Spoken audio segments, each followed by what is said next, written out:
سورہ بقرہ کا دوسرا رکوع۔ اللہ کے نام سے شروع جو بہت مہربان رحم والا۔ اور کچھ لوگ کہتے ہیں کہ ہم اللہ اور پچھلے دن پر ایمان لائے اور وہ ایمان والے نہیں، فریب دیا چاہتے ہیں اللہ اور ایمان والوں کو، اور حقیقتاً میں فریب نہیں دیتے مگر اپنی جانوں کو، اور انہیں شعور نہیں، ان کے دلوں میں بیماری ہے، تو اللہ نے ان کی بیماری اور بڑھائی اور ان کے لیے دردناک عذاب ہے بدلہ ان کے جھوٹ کا۔ اور جو ان سے کہا جائے زمین میں فساد نہ کرو تو کہتے ہیں ہم تو سنوارنے والے ہیں، سنتا ہے وہی فسادی ہے مگر انہیں شعور نہیں۔ اور جب ان سے کہا جائے ایمان لاؤ جیسے اور لوگ ایمان لائے تو کہیں کیا ہم احمقوں کی طرح ایمان لے آئے، سنتا ہے وہی احمق ہے مگر جانتے نہیں۔ اور جب ایمان والوں سے ملیں تو کہتے ہم ایمان لائے، اور جب اپنے شیطانوں کے پاس اکیلے ہوں تو کہتے ہم تمہارے ساتھ ہیں، ہم تو یوں ہی ہنسی کرتے ہیں۔ اللہ ان سے استہزاء فرماتا ہے جیسا اس کی شان کے لائق ہے، اور انہیں ڈھیل دیتا ہے کہ اپنی سرکشی میں بھٹکتے رہیں۔ یہ وہ لوگ ہیں جنہوں نے ہدایت کے بدلے گمراہی خریدی تو ان کا سودا کچھ نفع نہ لایا، اور وہ سودے کی راہ جانتے ہی نہ تھے۔ ان کی کہاوت اس کی طرح ہے جس نے آگ روشن کی تو اب جب اس سے آس پاس سب جگمگا اٹھا، اللہ ان کا نور لے گیا اور انہیں اندھیریوں میں چھوڑ دیا کہ کچھ نہیں سوچتا۔ بہرے، گونگے، اندھے تو وہ پھر آنے والے نہیں، یا جیسے آسمان سے اترتا پانی کہ اس میں اندھیریاں ہیں اور غرض اور چمک، اپنے کانوں میں انگلیاں گھوس رہے ہیں کڑک کے سبب موت کے ڈر سے، اور اللہ کافروں کو گھیرے ہوئے ہے۔ بجلی یوں معلوم ہوتی ہے کہ ان کی نگاہیں اچک لے جائے گی، جب کچھ چمک ہوئی اس میں چلنے لگے، اور جب اندھیرا ہوا کھڑے رہ گئے، اور اللہ چاہتا تو ان کے کان اور آنکھیں لے جاتا، بے شک اللہ سب کچھ کر سکتا ہے۔ تفصیل۔ اس سے معلوم ہوا کہ ہدایت کی راہیں ان کے لیے اول ہی سے بند نہ تھیں کہ جائے عذر ہوتی، بلکہ ان کے کفر و عناد اور سرکشی و بے دینی اور مخالفت حق و عداوت انبیاء علیہ السلام کا یہ انجام ہے۔ جیسے کوئی شخص طبیب کی مخالفت کرے اور زہر قاتل کھا لے اور اس کے لیے دوا سے انتفاع کی صورت نہ رہے تو خود وہی مستحق ملامت ہے۔ شان نزول۔ یہاں سے 13 آیتیں منافقین کی شان میں نازل ہوئیں جو باطن میں کافر تھے اور اپنے آپ کو مسلمان ظاہر کرتے تھے۔ اللہ تعالیٰ نے فرمایا وہ ایمان والے نہیں، یعنی کلمہ پڑھنا، اسلام کا مدعی ہونا، نماز روزہ ادا کرنا مومن ہونے کے لیے کافی نہیں جب تک دل سے تصدیق نہ ہو۔ مثلا اس سے معلوم ہوا کہ جتنے فرقے ایمان کا دعویٰ کرتے ہیں اور کفر کا اعتقاد رکھتے ہیں، سب کا یہی حکم ہے کہ کافر خارج از اسلام ہیں۔ شرع میں ایسوں کو منافق کہتے ہیں، ان کا زر کھلے کافروں سے زیادہ ہے۔ من الناس فرمانے میں لطیف رنج یہ ہے کہ یہ گروہ بہتر صفت و انسانی کلمات سے ایسا عاری ہے کہ کا ذکر کسی عضو و خوبی کے ساتھ نہیں کیا جاتا، یوں کہا جاتا ہے کہ وہ بھی آدمی ہیں۔ مثلا اس سے معلوم ہوا کہ کسی کو بشر کہنے میں اس کے فضائل و کمالات سے انکار کا پہلو نکلتا ہے، اس لیے قرآن پاک میں جا بجا انبیاء کرام کے بشر کہنے والوں کو کافر فرمایا گیا ہے، اور در حقیقت انبیاء کی شان میں ایسا لفظ ادب سے دور اور کفار کا دستور ہے۔ بعض مفسرین نے فرمایا من الناسی سامعین کو تعجب دلانے کے لیے فرمایا گیا کہ ایسے فریبی، مکار اور ایسے احمق بھی آدمیوں میں ہیں۔ اللہ تعالیٰ اس سے پاک ہے کہ ان کو کوئی دھوکہ دے سکے۔ وہ اسرار و مخفیات کا جاننے والا ہے۔ مراد یہ ہے کہ منافق اپنے گمان میں خود کو فریب دینا چاہتے ہیں، یا یہ کہ خدا کو فریب دینا یہی ہے کہ رسول اللہ صلی اللہ تعالیٰ علیہ وآلہ وسلم کو دھوکہ دینا چاہیں، کیونکہ وہ اس کے خلیفہ ہیں اور اللہ تعالیٰ نے اپنے حبیب کو اسرار کا علم عطا فرمایا ہے۔ وہ ان منافقین کے چھپے کفر پر مطلع ہے اور مسلمان ان کے اطلاع دینے سے باخبر، تو ان بے دینوں کا فریب نہ خدا پر چلے، نہ رسول پر، نہ مومنین پر، بلکہ حقیقت میں وہ اپنی جانوں کو فریب دے رہے ہیں۔ مثلا اس آیت سے معلوم ہوا کہ تقیہ بڑا عیب ہے کہ جس مذہب کی بنا تقیہ پر ہو وہ باطل ہے۔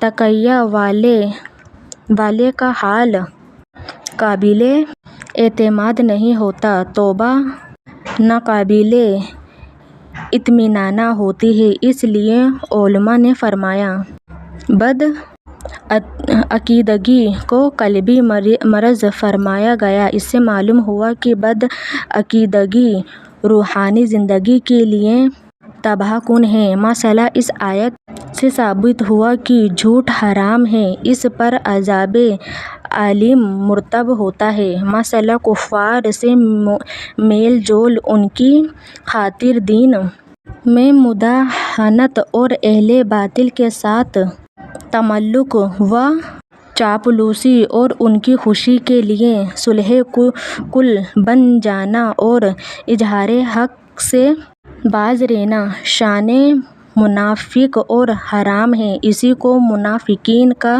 فساد فرمایا گیا۔ آج کل بہت لوگوں نے یہ شبہ کر لیا ہے کہ جس جلسہ میں گئے ویسے ہی ہو گئے۔ اسلام میں اس کی ممانعت ہے۔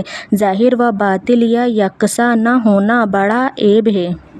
یہاں الناس سے یا صحابہ کرام مراد ہے یا مومنین، کیونکہ خدا شناسی، فرمانبرداری و عاقبت اندیشی کی بدولت وہی انسان کہلانے کے مستحق ہے۔ مثلا سے ثابت ہوا کہ صالحین کا اتباع محمود و مطلوب ہے۔ مثلا یہ بھی ثابت ہوا کہ مذہب اہل سنت حق ہے، کیونکہ اس میں صالحین کا اتباع ہے۔ مثلا باقی تمام فرقے صالحین سے منحرف ہیں، لہذا گمراہ ہیں۔ مثلا بعض علماء نے اس آیت کو زندیق کی توبہ قبول ہونے کی دلیل قرار دیا ہے۔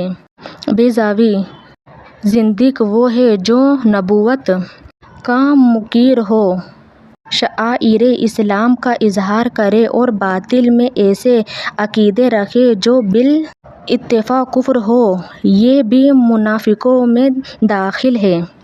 اس سے معلوم ہوا کہ صالحین کو برا کہنا اہل باطل کا قدیم طریقہ ہے۔ آج کل کے باطل فرقے بھی پچھلے بزرگوں کو برا کہتے ہیں۔ روافض خلفائے راشدین اور بہت صحابہ کو خوارج، حضرت علی مرتضیٰ رضی اللہ تعالیٰ عنہ اور ان کے رفقا اور غیر مقلد ائمہ مجتہدین، بالخصوص امام اعظم رحمۃ اللہ تعالیٰ علیہ اور وہابیہ بکثرت اولیاء و مقبولان بارگاہ کو مرجع انبیاء سابقین تک کو قرآنی چکڑالی، صحابہ و محدثین کو نیچری، تمام اکابر دین کو برا کہتے اور زبان تعاون دراز کرتے ہیں۔ اس آیت سے معلوم ہوا کہ یہ سب گمراہی میں ہیں۔ اس میں دیندار عالموں کے لیے تسلی ہے کہ وہ گمراہوں کی بد زبانیوں سے بہت رنجیدہ نہ ہوں۔ سمجھ لیں کہ یہ اہل باطل کا قدیم دستور ہے۔ منافقین کی یہ بد زبانی مسلمانوں کے سامنے نہ تھی، ان سے تو وہ یہی کہتے تھے کہ ہم با اخلاص مومن ہیں، جیسا کہ اگلی آیت میں ہے۔ یہ تبرہ بازیاں اپنی خاص مجلسوں میں کرتے تھے، اللہ تعالیٰ نے ان کا پردہ فاش کر دیا۔ اس طرح آج کل کے گمراہ فرقے مسلمانوں سے اپنے خیالات فاسدہ کو چھپاتے ہیں، مگر اللہ تعالیٰ ان کی کتابوں اور تحریروں سے ان کے راز فاش کر دیتا ہے۔ اس آیت سے مسلمانوں کو خبردار کیا جاتا ہے کہ بے دینوں کی فریب کاریوں سے ہوشیار رہیں، دھوکہ نہ کھائیں۔ یہاں شیاطین سے کفار کے وہ سردار مراد ہیں جو اغوا میں مصروف رہتے ہیں۔ یہ منافق جب ان سے ملتے ہیں تو کہتے ہیں ہم تمہارے ساتھ ہیں، اور مسلمانوں سے ملنا محض براہ فریب و استہزاء اس لیے ہے کہ ان کے راز معلوم ہو اور ان میں فساد انگیزی کے مواقع ملیں، یعنی اظہار ایمان تمسخر کے طور پر کیا۔ یہ اسلام کا انکار ہوا۔ مسئلہ انبیاء علیہ السلام اور دین کے ساتھ استہزاء و تمسخر کفر ہے۔ شان نزول یہ آیت عبداللہ بن ابی وغیرہ منافقین کے حق میں نازل ہوئی۔ ایک روز انہوں نے صحابہ کرام کی ایک جماعت کو آتے دیکھا تو ابن ابی نے اپنے یاروں سے کہا، دیکھو تو میں انہیں کیسا بناتا ہوں۔ جب وہ حضرات قریب پہنچے تو ابن امیہ نے پہلے حضرت صدیق اکبر رضی اللہ تعالیٰ عنہ کا دست مبارک اپنے ہاتھ میں لے کر آپ کی تعریف کی، پھر اسی طرح حضرت عمر اور حضرت علی کی تعریف کی رضی اللہ تعالیٰ عنہ۔ حضرت علی مرتضیٰ رضی اللہ تعالیٰ عنہ نے فرمایا، اے ابن ابی، خدا سے ڈر، نفاق سے باز آ، کیونکہ منافقین بدترین خلق ہے۔ اس پر وہ کہنے لگا کہ یہ باتیں نفاق سے نہیں کی گئی، بخدا ہم آپ کی طرح مومن صادق ہیں۔ جب یہ حضرات تشریف لے گئے تو آپ اپنے یاروں میں اپنی چال بازی پر فخر کرنے لگا۔ اس پر یہ آیت نازل ہوئی کہ منافقین مومنین سے ملتے وقت اظہار ایمان و اخلاص کرتے ہیں اور ان سے علیحدہ ہو کر اپنی خاص مجلسوں میں ان کی ہنسی اڑاتے ہیں، استہزاء کہتے ہیں۔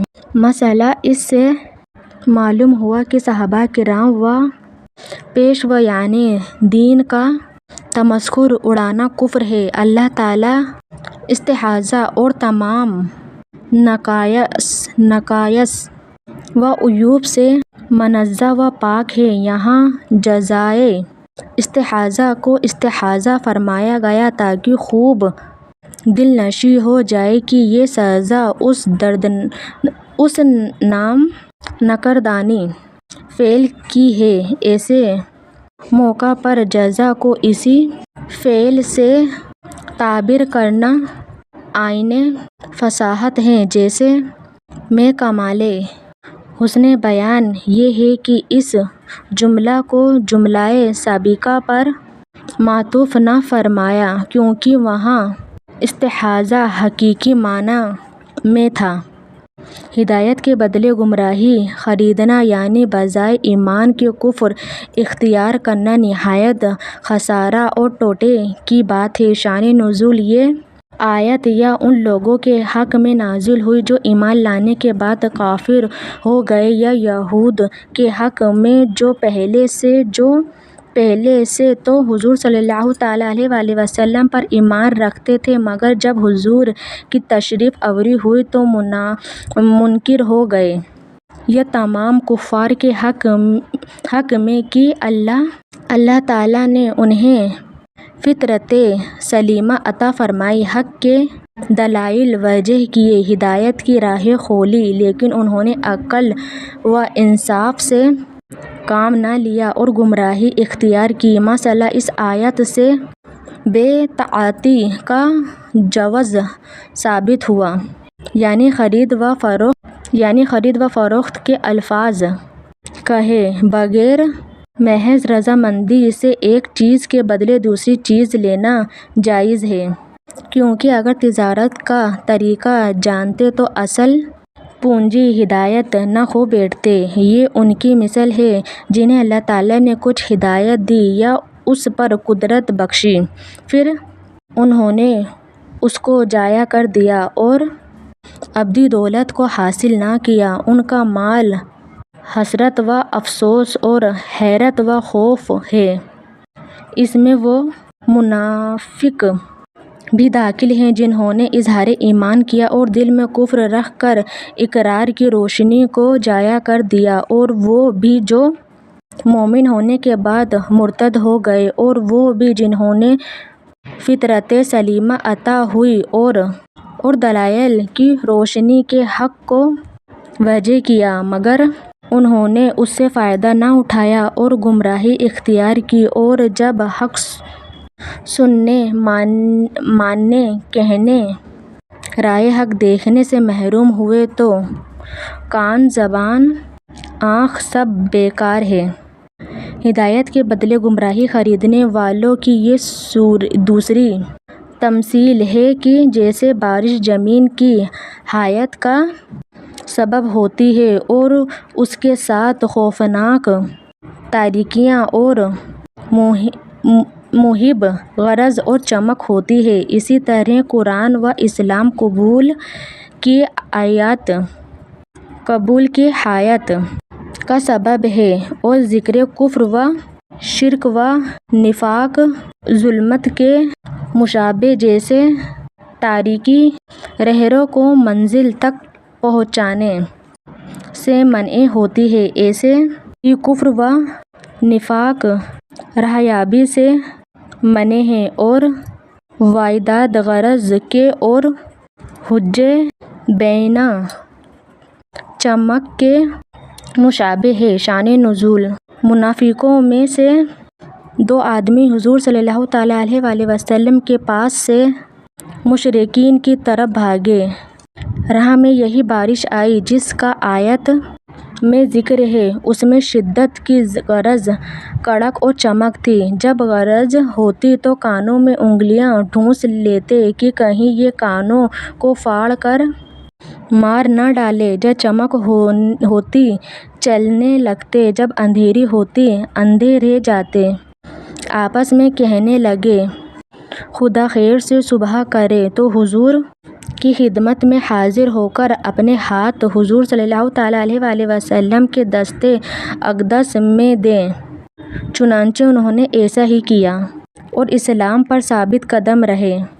ان کے حال کو اللہ تعالیٰ نے منافقین کے لیے اصل کہاوت بنایا۔ جو مجلس شریف میں حاضر ہوتے تو کانوں میں انگلیاں ٹھونس لیتے کہ کہیں حضور کا کلام ان میں اثر نہ کر جائے، جس سے مر ہی جائیں، اور جب ان کے مال و اولاد زیادہ ہوتے اور فتح و غنیمت ملتی تو بجلی کی چمک والوں کی طرح چلتے اور کہتے کہ اب تو دین محمدی سچا ہے، اور جب مال و اولاد ہلاک ہوتے اور کوئی بلا آتی تو بارش کی اندھیریوں میں ٹھٹک رہنے والوں کی طرح کہتے کہ یہ مصیبتیں اسی دین کی وجہ سے ہیں، اور اسلام سے پلٹ جاتے۔ جیسے اندھیری رات میں کالی گھٹا چھائی ہو اور بجلی کی غرض و چمک جنگل میں مسافروں کو حیران کرتی ہو، اور وہ کڑک کی وحشتناک آواز سے باندیشہ ہلاک کانوں میں انگلیاں ٹھونستے ہوں، ایسے ہی کفار قرآن پاک کے سننے سے کان بند کرتے ہیں، اور انہیں یہ اندیشہ مضامین اسلام و ایمان کی طرف مائل کر کے باپ دادا کا کفری دین ترک نہ کرا دے جو ان کے نزدیک موت کے برابر ہے، لہٰذا یہ گریز انہیں کچھ فائدہ نہیں دے سکتی، کیونکہ وہ کانوں میں انگلیاں ٹھوس کر قہر الہی سے خلاص نہیں پا سکتے۔ جیسے بجلی کی چمک معلوم ہوتا ہے کہ بینائی کو جائل کر دے گی، ایسے ہی دلائل باہرہ کے انوار ان کی بصر و بصیرت کو خیرہ کرتے ہیں۔